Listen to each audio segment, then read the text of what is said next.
Hello. In this video, I would like to show you the simple registration tool for new devices on your remote configuration account.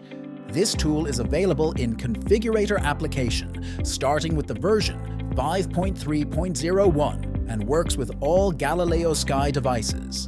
Now, when you connect to the device, that is not registered in the remote configuration system. The configurator allows you to add it automatically on your account. Let's see how the new tool works. Start the Configurator application and log in to your remote configuration account. Now connect to the new device via the USB cable. On the Device tab near the device, AMA, you can see the button Register for RC. Let's try to add this device to the account with the new tool. Press this button. New window appears. In this window, we can set the device name in the remote configuration system, and we need to enter the password for the device registration in system.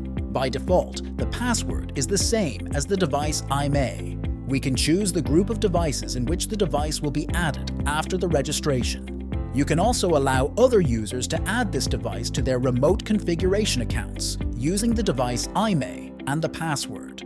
If you don't want to share the device with other clients, please do not enable this feature. You can always enable this feature later. Now I press the register button and the device is added to my account. Let's check if the device is really in the system.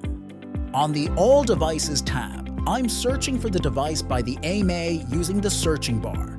As you can see, the device was added to the account in the group that was chosen earlier. If you want to know more about the remote configuration service, please check the tutorial that is available on our YouTube channel.